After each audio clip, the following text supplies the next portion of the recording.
बेटा आज का आर्टिकल है अपना ओजोन। सबसे पहले ओजोन के अगर फॉर्मूले को देखें तो ओजोन का फॉर्मूला होता है O3। ओजोन को O3 से लिखते हैं क्योंकि अच्छा इसका नाम भी ओजोन क्यों पड़ता है, क्योंकि ये ऑक्सीजन का ही एक अपर रूप है। अपर रूप का मतलब समझते हो, जब एक पदार्थ या एक एलिमेंट कई अलग अलग रूपों में पाया जाता है, तो जब एक पदार्थ या एक एलिमेंट जब कई कई रूपों में अलग अलग रूपों में पाया जाता है, हम कहते हैं ये उस पदार्थ के अपर रूप हैं। नॉर्मली जब अपर रूप की बात आती है सबसे पहले याद आने वाला अगर कोई एलिमेंट है कार्बन। कार्बन एक रूप में पाया गया तो हमने उसको हीरा बता दिया, दूसरे रूप में पाया गया उसको हमने क्या बता दिया, ग्रेफाइट। तीसरे रूप में पाया जाएगा चारकोल। इस प्रकार से लगातार हम लोगों ने बहुत सारे अपर रूप पढ़े। ऑक्सीजन के भी दो अपर रूप हैं, पहला ऑक्सीजन गैस जिसको डाई ऑक्सीजन कहते हैं और दूसरा ओजोन। तो सबसे पहली बात ओजोन का फॉर्मूला O3 होता है। और अगर मैं ओजोन की बात करता हूं तो मैंने कुछ इंफॉर्मेशन लिख रखी है, जैसे पढ़ते हैं इसको। कहता है ओजोन ऑक्सीजन का एक अपर रूप है। दूसरा कहता है यह पृथ्वी की सतह से 25 से 30 किलोमीटर की ऊंचाई पर पाई जाती है। अपनी पृथ्वी तल है, इससे 25 से 30 किलोमीटर की ऊंचाई पर ओजोन गैस की अमाउंट अधिक है। देखो ऐसा है कि क्या पृथ्वी की सतह पर ओजोन गैस नहीं है? पृथ्वी की सतह पर ओजोन गैस की अमाउंट बहुत कम है यहां, लेकिन पृथ्वी की सतह से 25 से 30 किलोमीटर की ऊंचाई पर अगर हम ओजोन गैस को देखें तो वहां ओजोन गैस की अमाउंट है बहुत ज्यादा। और क्योंकि अमाउंट उसकी वहां पर बहुत अधिक है, हमने बता दिया कि वो पूरा क्षेत्र जो है ओजोन से घिरा है। और क्योंकि जब ओजोन गैस की अमाउंट उस क्षेत्र में अधिक है तो हमने बताया, कहा कि ये ओजोन की क्या है, परत। परत का मतलब कोई सॉलिड लेयर नहीं बनी है, वहां ओजोन गैस की अमाउंट ज्यादा है, वहां ओजोन गैस अधिक मात्रा में है। हमने बता दिया ये ओजोन की क्या है, लेयर। लेयर का मतलब कभी बच्चों के दिमाग में लगता है सर जी वो ठोस पदार्थ होगा, नहीं, वहां ओजोन गैस ज्यादा है तो उसी गैस ज्यादा होने के कारण हमने उसको बता दिया ओजोन परत। अब ओजोन परत करता क्या है, हम लोगों का ऐसा मानना है, सबसे पहली बात तो ओजोन के लिए क्या ऐसा माना जाता है कि ओजोन गैस बनी कैसे।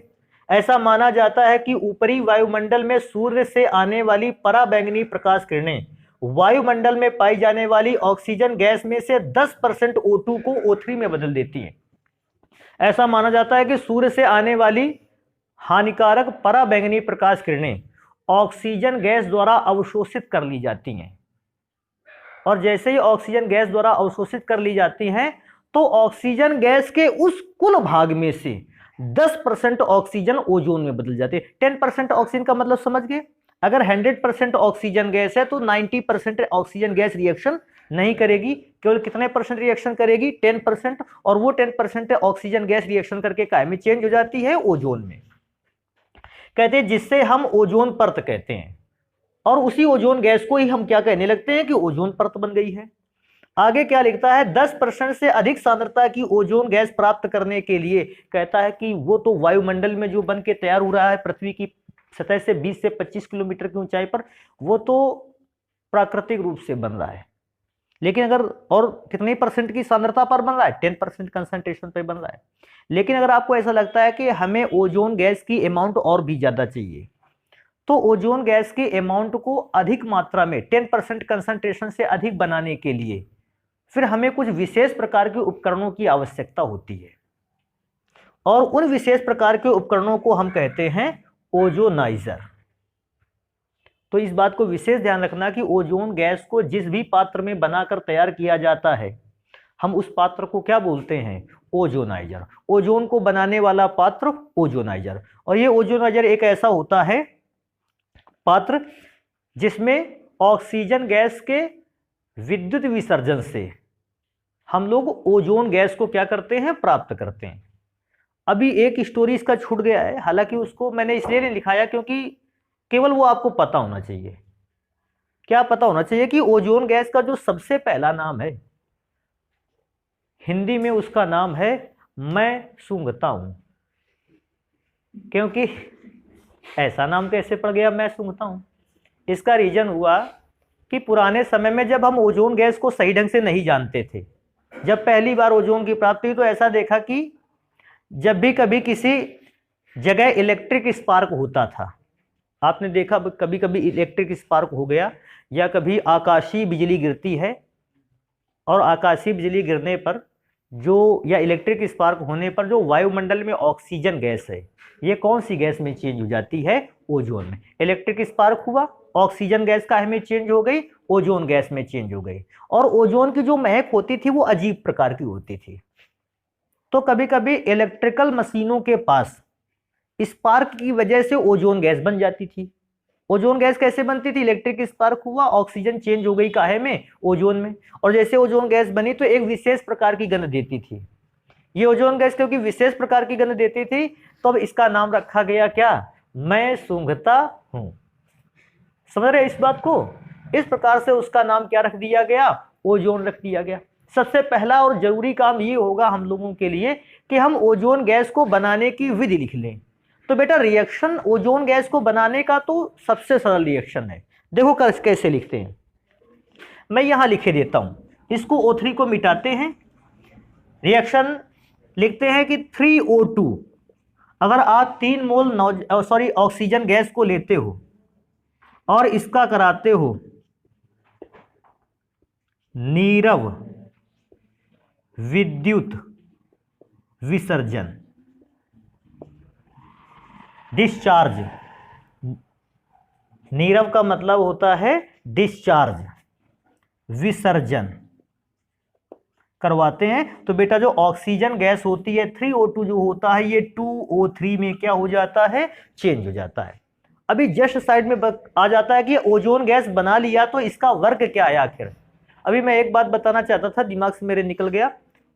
जो आकाशीय बिजली से जब या इलेक्ट्रिक स्पार्क से जब ओजोन गैस बनती है इसका कलर पीला कलर का हो जाता है। कभी कभी देखा होगा ओजोन कहीं पर एक अचानक से बिजली गिरी आकाशीय और वहां से पीले रंग का धुआं निकलने लगा।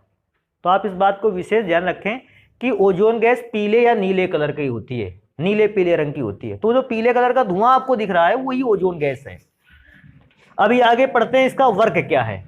तो वर्क पढ़ेंगे, लगभग सभी लोगों को पता है लेकिन मैंने लिख रखा है क्या? सूर्य से आने वाली हानिकारक पराबैंगनी प्रकाश किरणों को पृथ्वी पर आने से रोकती है। ओजोन की मोटी परत को ही ओजोन ब्लैंकेट कहते हैं। कभी कभी आ जाता है ओजोन ब्लैंकेट क्या है, तो बोलते हैं कि ओजोन की परत जहां मोटी है, ओजोन की परत मोटी का मतलब समझते हो जहां ओजोन गैस ज्यादा अमाउंट में है।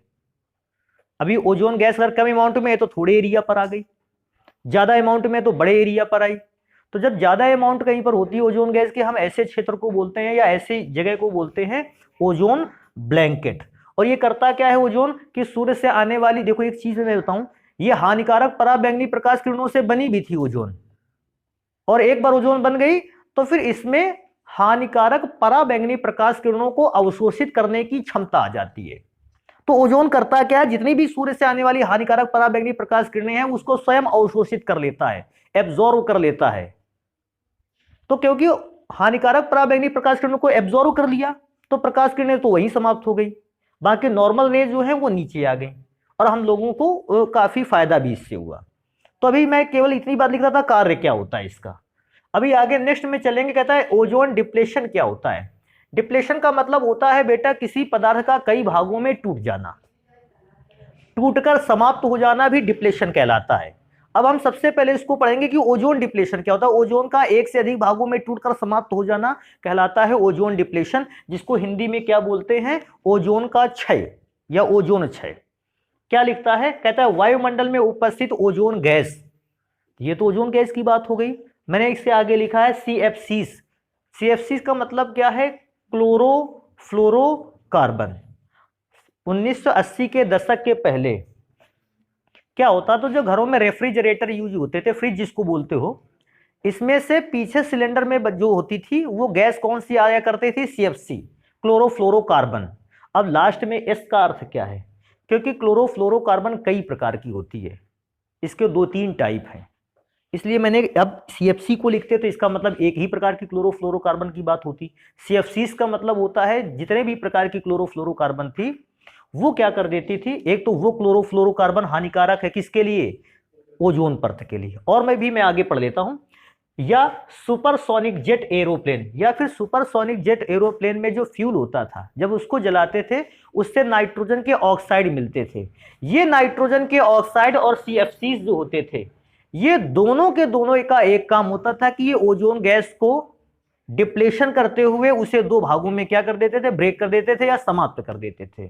तो मैंने उसको लिखा भी, एरोप्लेन से निकलने वाले नाइट्रोजन के ऑक्साइडों से क्रिया करके अपघटन द्वारा ऑक्सीजन में बदल जाती है। तो ओजोन गैस ऑक्सीजन में चेंज हो जाती थी। तो कभी पूछेगा कैसे चेंज होती है, किन केमिकल कंपाउंड की प्रेजेंस में चेंज होती है, आप तुरंत इस बात को बताओगे कि इस केमिकल कंपाउंड का नाम है या तो CFCs और या फिर सुपरसोनिक जेट एरोप्लेन से निकलने वाले उस धुएं में, ईंधन को जलाने से भैया धुआं निकला, वो धुआं जो था उसमें नाइट्रोजन के ऑक्साइड थे। उन नाइट्रोजन के ऑक्साइड ने ओजोन को डिप्लेशन कर दिया और बेटा ओजोन ऑक्सीजन में चेंज हो गया। हाँ, अभी जगह इसलिए थोड़ी सी छोड़ी गई है ताकि वो रिएक्शन लिखी जा सके कि ओजोन का डिप्लेशन हुआ कैसे। तो इसको ध्यान रखोगे, डिप्लेशन ऑफ ओजोन किसको कहते हैं, ओजोन क्षय किसे कहते हैं। आप इसको ऐसे ही आसानी से लिख सकते हो कि बेटा हुआ क्या, हमारे पास ओजोन गैस थी, ये नाइट्रोजन का जो ऑक्साइड था, ये जान पाए नाइट्रोजन का ऑक्साइड कहां से प्राप्त हो रहा है, सुपरसोनिक जेट थे एरोप्लेन, उनके स्मोक से, उनके ईंधन के जलने से प्राप्त हुआ। अब जब ईंधन के जलने से प्राप्त हुआ, ये भी तो वायुमंडल में जाएगा, वायुमंडल में जाएगा तो ओजोन से रिएक्शन करेगा, और ओजोन के पास क्योंकि ऑक्सीजन की अमाउंट काफी अधिक है, ये ओजोन अपना एक ऑक्सीजन नाइट्रिक ऑक्साइड को दे देता है। इस कंडीशन में ऑक्सीजन गैस बनता है और साथ में बनता है NO2। वैसे भी ध्यान रखना, ऑक्सीजन गैस जो है, सॉरी ओजोन जो है, इसका एक अच्छा नेचर है कि ये अभिक्रिया के दौरान इसके पास जब कुछ काम नहीं होता, काम इसके पास कुछ क्या है, इसके पास काम एक ही है कि रिएक्शन के दौरान ये अपने अंदर से ऑक्सीजन निकाल के किसी दूसरे को दे देता है। मैंने लाइन नहीं लिखी, लेकिन मुझे ये बात भी लिखनी चाहिए थी कि ओजोन गैस जो है ये कम ताप पर स्थायी है। अगर हम इसको टेम्परेचर इसका बढ़ा देंगे तो ये अपने आप टूट जाएगा ओजोन। तो ये भी ध्यान रखने वाली बात है, ओजोन कम ताप पर कैसा है, स्टेबल है, और हायर टेम्परेचर पर ये स्टेबल नहीं है। हायर टेम्परेचर पर ये अपने अंदर से ऑक्सीजन को क्या कर देता है, अलग। तो इस बात को भी ध्यान रखना चाहिए। हाँ, फिर ऐसा माना जाता है, एक और मैंने लाइन लिख रखी है नोट में से, ऐसा माना जाता है कि ओजोन के 1% क्षय से, अगर वायुमंडल में पाई जाने वाली ओजोन में से 1% भी उसका क्षय हो गया तो कैंसर का खतरा, बेटा स्किन कैंसर, त्वचा के कैंसर का खतरा जो होता है वो 2% बढ़ जाता है। अभी तब बात आ जाती है, सर जी त्वचा का कैंसर होता क्या है। अब इसमें से तो मैंने पूरी चीजें नहीं लिखी हैं, लेकिन मैं तुमको अब ऐसे ही बताऊं अगर, तो हर व्यक्ति को पता है, साथ खास करके बायोलॉजी जिन लोगों ने ले रखा है उनको तो हमसे भी अच्छा नॉलेज है इस संबंध में। शरीर जो होता है वो छोटी छोटी कोशिकाओं से मिलकर बनता है, जिनको सेल कहते हैं, और उन कोशिकाओं के मध्य भाग को कहते हैं केंद्रक या न्यूक्लियस। आपने ऐसा भी पढ़ा था उस चैप्टर पर, एक चैप्टर था हम लोगों ने डिस्कस किया था। न्यूक्लियस में पाए जाते हैं बहुत सारे एमिनो एसिड, एमिनो एसिड पाए जाते हैं, क्रोमोसोम्स पाए जाते हैं। होता क्या है, सूर्य पराबैंगनी सूर्य प्रकाश की उपस्थिति में हमारे शरीर का जो केंद्रक होता है ये कोशिका को क्या कर देता है, तोड़ के 2 भागों में विभाजित कर देता है। इस प्रक्रिया को कहते हैं कोशिका विभाजन। और बेटा कोशिका विभाजन मनुष्य के शरीर में होता है, ऐसा नहीं। अच्छा सोचो, तुम लोगों ने ऐसा भी सुना होगा कि हमारी बॉडी में नए सेल्स लगातार बनते रहते हैं। तो किस प्रक्रिया के दौरान, कोशिका विभाजन के दौरान। एक कोशिका थी, उसने कितनी कोशिकाएं बना ली, 2। तो कोशिका विभाजन के दौरान लगातार नए सेल बनते रहते हैं, पुराने सेल समाप्त होते रहते हैं। लेकिन होता क्या है, स्किन कैंसर पर के समय में अगर ये हानिकारक पराबैंगनी प्रकाश किरणें अगर त्वचा के संपर्क में आ जाती हैं, ये कोशिका विभाजन की दर को, स्पीड को अतिरिक्त वेग दे देती हैं। जिस रेट से हमारा कोशिका विभाजन होना चाहिए उससे अधिक स्पीड से कोशिका विभाजन स्टार्ट हो गया। तो कोशिका विभाजन अगर तेजी से स्टार्ट हो गया, इसका मतलब हमारे जो कोशिकाएं थी वो जल्दी जल्दी से ब्रेक होने लगी और एक्स्ट्रा कोशिकाएं बनाकर तैयार करने लगी। और एक्स्ट्रा कोशिकाएं बनाकर तैयार कर लेना ही क्या कहलाता है, त्वचा का कैंसर। तभी इसके इलाज के लिए जब रेडियोथेरेपी होता है तो उसकी सहायता से हम अतिरिक्त सेल्स को, जो बॉडी में अतिरिक्त सेल बन गई हैं, उन सेल्स को क्या कर देते हैं, समाप्त। तो अतिरिक्त सेल का बनना अगर कैंसर है तो अतिरिक्त सेल को समाप्त करके ही हम कैंसर का क्या कर सकते हैं, इलाज। तो अतिरिक्त सेल, तो मैं पूछूंगा सूर्य से निकलने वाली हानिकारक पराबैंगनी प्रकाश किरणें क्या करती हैं? बस आप एक बात बताओगे सर जी कि सूर्य से निकलने वाली हानिकारक पराबैंगनी प्रकाश किरणें मानव त्वचा में पड़कर कोशिका विभाजन की दर को क्या कर देती हैं? बढ़ा देती हैं, जिससे कोशिकाएं जो नई बननी चाहिए थी वो अतिरिक्त वेग से बनने लगती हैं। इस प्रक्रिया को ही हम कहते हैं क्या? कैंसर। और कैंसर को समाप्त करने के लिए वो जो अतिरिक्त कोशिकाएं बनी उनको क्या करना होगा? समाप्त करना होगा। तो ये बेटा ओजोन से रिलेटेड चीजें हैं, बनाने की प्रक्रिया हो गई, इसको नोट करेंगे, फिर पढ़ेंगे ओजोन से रिलेटेड अन्य जो गुण हैं ओजोन परत में। अब बेटा पढ़ते हैं भौतिक गुणों को। भौतिक गुण में सबसे पहले मैंने लिख रखा है नंबर 1 पर फिजिकल प्रॉपर्टी पे, कि अगर ओजोन गैस के भौतिक गुण पढ़ते हैं तो ओजोन गैस का पहला नेचर या नीले पीले रंग की गैस है, पहली चीज। दूसरा मैं क्या लिखता हूं कि यह वायु से लगभग कितने गुना? 1.5 गुना भारी होती है। अगला नंबर अगर लिखते हैं तो लिखता है इसका क्वथनांक 38 केल्विन। बेटा इसको थोड़ा सा सही कर लो, 38 केल्विन, 380 केल्विन करो इसको। इसका क्वथनांक जो होता है वो लगभग 380 केल्विन के आसपास होता है, और गलनांक जो होता है वो 24 केल्विन होता है। कहता है कि द्रव अवस्था में अगर आप ओजोन गैस को द्रव अवस्था में बदल देते हैं तो ओजोन गैस द्रव अवस्था में आकर, वैसे तो हल्का नीला या पीला कलर होता है ओजोन का, लेकिन जैसे आपने द्रव में बदला ओजोन गैस का जो कलर था वो लिक्विड स्टेज में आ जाने के बाद, लिक्विफाई होने के बाद गाढ़ा नीला हो गया। और कहता है अगर आप इसको और भी टेम्परेचर कम करते हुए इसे सॉलिड फॉर्म में बदल देते हो तो सॉलिड फॉर्म में ओजोन गैस कैसे रंग की होती है? बैंगनी रंग की हो जाती है। तो इसको ध्यान रखना, कलर चेंज होता है सबसे पहले गैसीय अवस्था में पीले नीले रंग का, ठंडा करके हमने उसको द्रव में बदला गाढ़े नीले रंग का, और भी ठंडा करके सॉलिड फेस में ले आए तो बैंगनी रंग का हो जाता है कलर इसका। कहता है ओजोन गैस जल में अल्प विलेय है, जबकि कार्बनिक विलायकों में इसकी घुलनशीलता अधिक होती है। जल में कम घुलती, मैं ये नहीं कहता घुलती नहीं है, जल में कम घुलनशीलता है और कार्बनिक विलायकों में अधिक घुलनशील है। देखो क्यों, उसका रीजन भी मैंने लिखा है अध्रुवीय प्रकृति के कारण। क्योंकि ओजोन में जब भी बॉन्ड बनता है ऑक्सीजन और ऑक्सीजन एटम के बीच बनता है, और जब ऑक्सीजन और ऑक्सीजन एटम के बीच बॉन्ड बनेगा तो वो पोलर नहीं होगा, दोनों ऑक्सीजन द्वारा लगभग समान रूप से आकर्षित किया जाएगा। और जब समान रूप से आकर्षित किया जाएगा तो ना तो किसी एटम पर पॉजिटिव चार्ज आने की संभावना कम हो गई और दूसरे एटम पर नेगेटिव चार्ज आने की संभावना कम हो गई। ऐसे कंपाउंड को कहते हैं नॉन पोलर कंपाउंड। और जो नॉन पोलर कंपाउंड होते हैं वो वाटर पे कम डिसॉल्व होते हैं, ऑर्गेनिक सॉल्वेंट पर ये अधिक डिसॉल्व हो जाते हैं। तो मैंने इसीलिए कभी पूछा जल में क्यों कम घुलता है, कार्बनिक विलायकों में क्यों अधिक घुलता है? आधी लाइन का आंसर है इसका अध्रुवीय प्रकृति के कारण। जल की प्रकृति ध्रुवीय है, ओजोन की प्रकृति अध्रुवीय है, इसलिए दोनों का नेचर अलग है। जल हुआ ध्रुवीय, ओजोन अध्रुवीय। ध्रुवीय को अध्रुवीय में घुलना कैसा है? कठिन कार्य है, इसलिए ओजोन अधिक मात्रा में नहीं घुलती।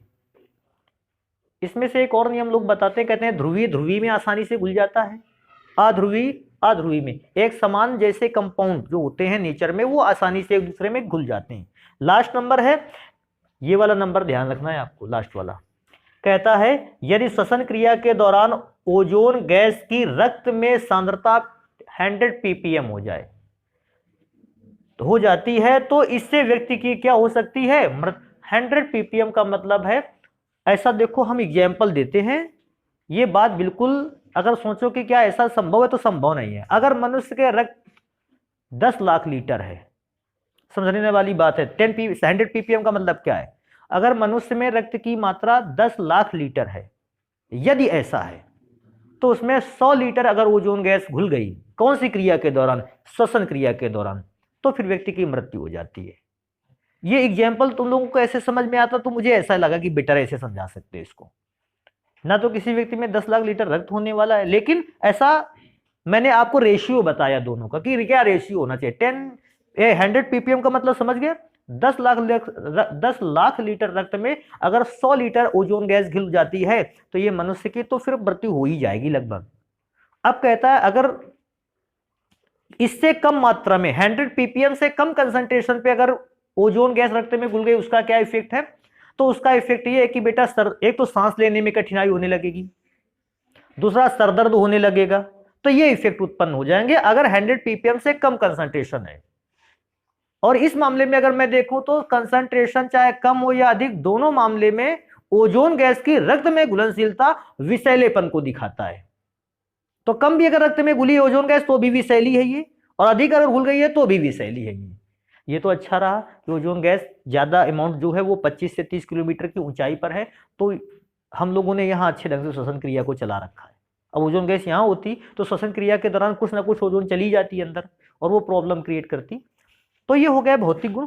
अभी आगे चलेंगे, केमिकल प्रॉपर्टीज को पढ़ते हैं कि ओजोन गैस की केमिकल प्रॉपर्टी क्या होती है। मैंने सबसे पहला ही लिख रखा है ऑक्सीकरण, और इसको ध्यान भी रखना है भैया ऑक्सीकरण, क्योंकि ओजोन का ऑक्सीकरण गुण नहीं पढ़ा है तो समझ लो कुछ भी नहीं पढ़ा है उसमें। कहता है, अब सबसे पहली बात कंपेयर आ जाता है, कहता है ओजोन गैस जो है वो ऑक्सीजन गैस से भी अधिक प्रबल ऑक्सीकारक है। अभी बात आती है ओजोन भी ऑक्सीजन से बना है और O2 भी ऑक्सीजन से बना है, तो फिर ओजोन क्यों ऐसा है कि ज्यादा अच्छा ऑक्सीकारक है? उसके दो रीजन दिया है। क्या रीजन दिया है? उच्च ताप पर अस्थायी, क्योंकि जैसे ही ओजोन का टेम्परेचर राइज करता है, बढ़ता है, इंक्रीज होता है, ओजोन तुरंत ही क्या हो जाता है? टूट जाता है। कैसे टूटता है मैं करके दिखाता हूं। ओजोन गैस था, इसका ही जैसे ही हमने टेम्परेचर बढ़ाया बेटा उच्च ताप पर, क्योंकि अनस्टेबल है, मैं यहां लिखे भी देता हूं, ये कैसा है? अनस्टेबल है। क्योंकि अनस्टेबल है, ओजोन ने दो भागों में टूटकर दिखाया, एक ओजोन ऑक्सीजन और दूसरा परमाणविक ऑक्सीजन। अब ध्यान देने वाली बात है, परमाणविक ऑक्सीजन का मतलब है इसका किसी के साथ बॉन्ड नहीं बना। परमाणविक ऑक्सीजन का अर्थ यही तो है। अभी सोचो बॉन्ड अगर नहीं बना तो इसका ऑक्टेट भी तो पूरा नहीं होगा, अष्टक। क्योंकि इसका अष्टक पूरा नहीं है, ये अपने अष्टक को पूरा करने के लिए शीघ्रता से तीव्र गति से अभिक्रिया कर लेगा। अगर ये तीव्र गति से अभिक्रिया कर लेगा इसका मतलब ओजोन अधिक क्रियाशील है, या ओजोन क्योंकि अनस्टेबल कंपाउंड है, परमाणविक ऑक्सीजन देता है, परमाणविक ऑक्सीजन का अष्टक पूरा नहीं होता, ये तुरंत अभिक्रिया कर लेता है। ओजोन अच्छा ऑक्सीकारक है। ऑक्सीजन गैस में क्या होता है? O और O के बीच में डबल बॉन्ड बना है। रिएक्शन कब होगी? जब O और O के बीच का ये डबल बॉन्ड टूटेगा, और जब डबल बॉन्ड टूटेगा तो अष्टक में कमी आएगी, और जब अष्टक में कमी आएगी अब ये अभिक्रिया करने के लिए तैयार होगा। और क्योंकि आप जानते हो ऑक्सीजन ऑक्सीजन के डबल बॉन्ड बीच का डबल बॉन्ड स्ट्रॉन्ग है। क्यों? ऑक्सीजन की एटम का साइज जो है वो यहाँ छोटा है और स्ट्रांगली हेल्ड है, बंधे हुए हैं बहुत अच्छे तरीके से। तो मैं ये नहीं कहता ऑक्सीजन ऑक्सीकरण नहीं करवा सकता, ऑक्सीजन का भी वर्क है ऑक्सीकरण करवाना, लेकिन ओजोन के पास क्योंकि परमाणविक ऑक्सीजन है, ओजोन की ऑक्सीकरण करने की क्षमता O2 की अपेक्षा अधिक है। इस बात को विशेष देना कहेगा, रीजन हमको देकर दिखाइए। तो दो रीजन मैंने आपके लिए लिख रखे हैं पहले से, उच्च ताप पर ओजोन का स्थायी होना, अस्थायी होना, और दूसरा जब भी ओजोन ब्रेक होता है, विभाजित हो जाता है, तो परमाणविक ऑक्सीजन का विभाजन। तो विभाजन के दौरान वो कौन सा ऑक्सीजन देता है? परमाणविक ऑक्सीजन, जो बहुत ही क्रियाशील है। अब बात आएगी कि सर जी हमको क्या कहता है कि हमको कुछ रासायनिक अभिक्रियाएं लिख के देखनी थी ओजोन की। सबसे पहली रासायनिक अभिक्रिया हम देखो यहां लिखते हैं और आपको समझाते हैं। पहली तो हो गई भैया, सेकंड से लिखेंगे। लिखा है धातु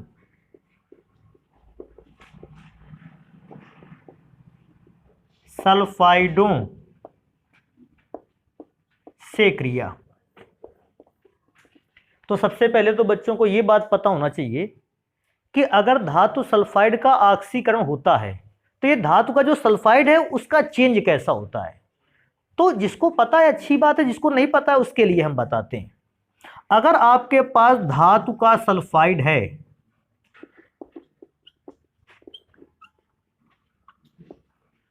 उसका ऑक्सीकरण हो जाए,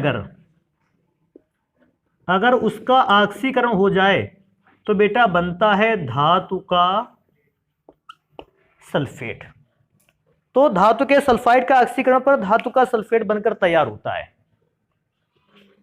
अगर आपको यह चीज पता करनी है कि सर जी ये धातु का सल्फाइड सल्फेट में तैयार होता है, ऐसा ही नियम जो है टाइप ऑफ रिएक्शन पार्ट 3 में हम लोगों ने बहुत सारे नियम पढ़े थे। ये सारे के सारे नियम अब वहीं से आएंगे। अभिक्रिया होगी इधर ओजोन की, लेकिन नियम वहीं से चलेंगे। देखो हमारे पास जैसे सबसे पहला कंपोनेंट है जिंक। Sorry zinc sulphide. अब जिंक सल्फाइड है, ये अभिक्रिया किससे करेगा? ओजोन से। कुछ व्यक्ति तो इस बात को भी जानते हैं, बेटा सल्फेट में ऑक्सीजन कितने होते हैं? 4 4 ही तो होते हैं। अब देखो मैं बताऊं, एक ओजोन ब्रेक होकर एक परमाणविक ऑक्सीजन देता है, जबकि सल्फेट बनाने के लिए तो हमें 4 ऑक्सीजन चाहिए थे। तो हम एक ओजोन एक परमाणविक ऑक्सीजन दे सकता है, तो 4 ओजोन 4 परमाणविक ऑक्सीजन देंगे। ओजोन का तो नेचर अब बन जाएगा। क्या नेचर बन गया? ओजोन का काम है कोई भी अभिक्रिया करवा दो इसकी, इसने अपने अंदर से एक ऑक्सीजन निकाल के बाहर रखना ही रखना है। तो इसने जैसे वो बाहर रखा ऑक्सीजन, वो परमाणविक ऑक्सीजन ZnH से अभिक्रिया कर लेता है और बना डालता है ZnSO4। तो ये ZnSO4 का रिएक्शन हो गया। अभी ऐसे ही में से एक और अभिक्रिया आता है PbS, और मैंने जैसे ही इसकी अभिक्रिया ओजोन से कराई, ओजोन का क्या हुआ? अरे अभी मैंने इसमें ये नहीं लिखा, ओजोन में से एक O तो निकल जाता है, इसको मिल जाता है, तो ये प्राप्त क्या होता है? 3O2। सोचो, एक ओजोन टूटकर एक O2 बनाता है, तो 4 ऑक्सीजन टूटकर 3 O2 कैसे बनाएंगे? 4 ऑक्सीजन O2 बनाएंगे जाकर के, समझ रहे हो ना? और वो जो 4 O2 बने वो तो यहां लिख गए। अब अगर मैं पूछूं 4 परमाणविक ऑक्सीजन भी बने होंगे, तो वो 4 परमाणविक ऑक्सीजन कहां लिखे आप लोगों ने? वो जिंक सल्फाइड में मैंने चिपका दिए और उसको बदल दिया जिंक सल्फेट में। अभी नेक्स्ट रिएक्शन लिखते हैं। अच्छा ये भी, इसको देखते हैं। लेड सल्फाइड भी लेड सल्फेट में चेंज होगा। फिर से 4O3 एक O3 एक O2 बनाता था, तो 4O3 बनाकर तैयार करेगा 4O2, लेकिन 4O3 4O2 के साथ 4O भी तो बनाएगा परमाणविक। वो 4 परमाणविक ऑक्सीजन जो होंगे वो PbS से चिपक जाएंगे और बनाकर तैयार करेंगे PbSO4। तो सल्फाइड धातु के सल्फाइडों से अभिक्रिया अभी क्या होगा कि अभी आपसे अगर कह देता है कॉपर, या आपसे कह देता है मरकरी के सल्फाइड से, HgS से आपको O3 की करवानी थी, बेटा क्या लगता है करवा पाओगे इसको? बिल्कुल हो जाएगा। फिर से वही 4 परमाणविक ऑक्सीजन इसको मिलेंगे, HgSO4 बनेगा, लास्ट में बनेगा O2। तो एक काम करते हैं, इनको नोट करते हैं, फिर पढ़ते हैं और भी रासायनिक गुण जो है।